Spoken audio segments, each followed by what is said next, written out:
Should we expect some cuts at 2 o'clock? Yeah, So, yeah. No, you're right. I mean, you probably noticed it too. So we're gonna announce it 2 o'clock today. Obviously, it's this time of the year. That's part of the process, and I mentioned it the other day. We got to move forward, right? It's only one game left, few games left, so we got to move on. yeah. Today you had Middlestat in the middle and Zach on wing. Is that how you decided to go forward? Yeah, just as of right now, Middlestat, we still have to decide, or about tomorrow. I don't know if he's going to play or not because of his small little injury, but yeah, it could be possible. Again, we saw one game out of him. I feel like we need to see more, but it's definitely a possibility.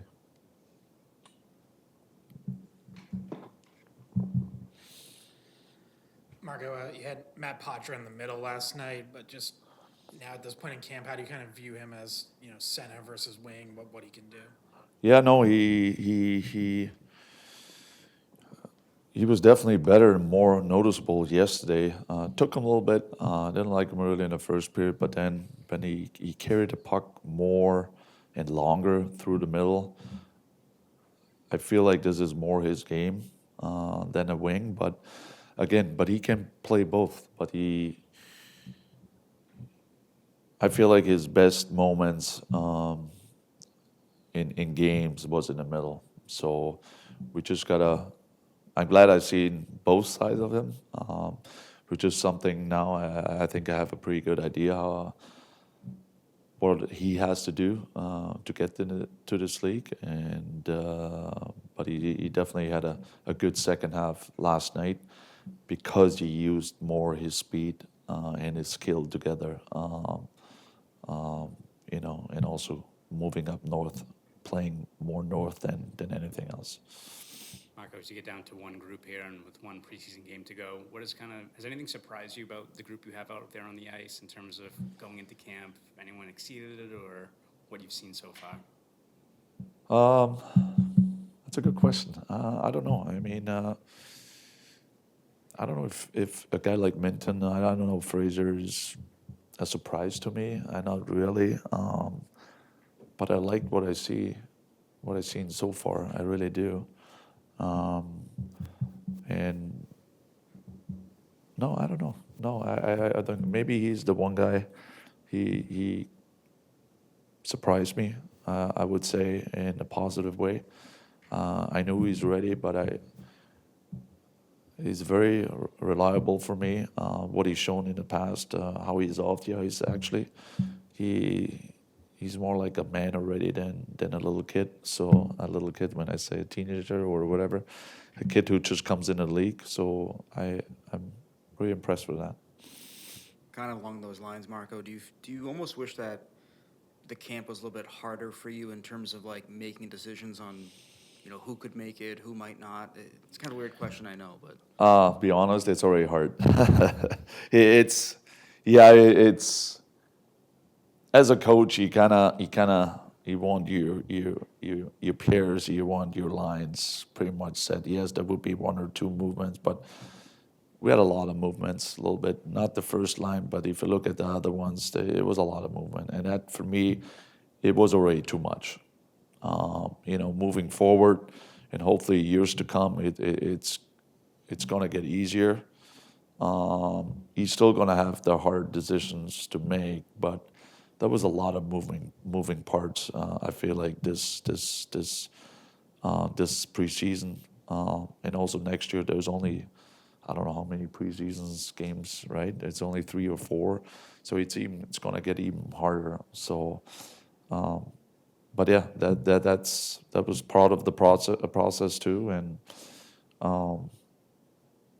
but it's definitely was more than I actually wanted to.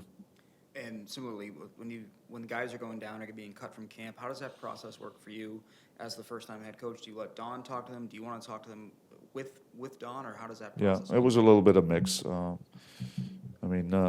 talked to all of them. I was in part of some. I was already out in practice too, so as a coaching staff and as a head coach, you always want to give him a little feedback. It doesn't mean, and that's what they have to remember, it doesn't mean when they go to the minors, because I've been there, that you're done. No. You got to do your job down there because it's going to get recognized. And if he's going to do the job down there, there's a pretty good chance he's going to come back and he's going to get another crack at it. So when he gets another crack at it, you better be ready.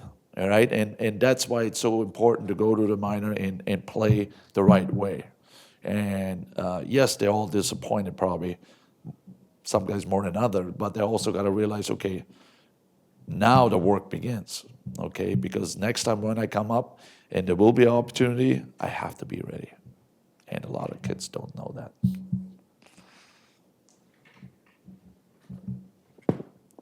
On Poitras, where you've seen him play his best at center, is he at the stage of his career where you can still send him to Providence, that he's better off playing center down there than maybe if the only spot up here is at wing?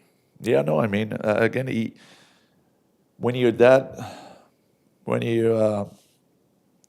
part of your career, and he's a young kid, it's important that he's going to play, right? He needs minutes, and if he doesn't get it here, and he needs to get it in the minors, that's just the way it is.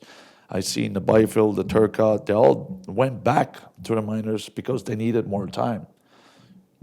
Is that the case with Matty? I don't know, but possible, right? So we just have to make sure he's not going to sit around if he doesn't play. It's not going to help him. We want to push him, and if it's not going to happen right away, it's going to happen hopefully soon enough. But again, that's why it's so important. Those young kids going to stick with the process and be patient too. But they still got to work on the game and on their development.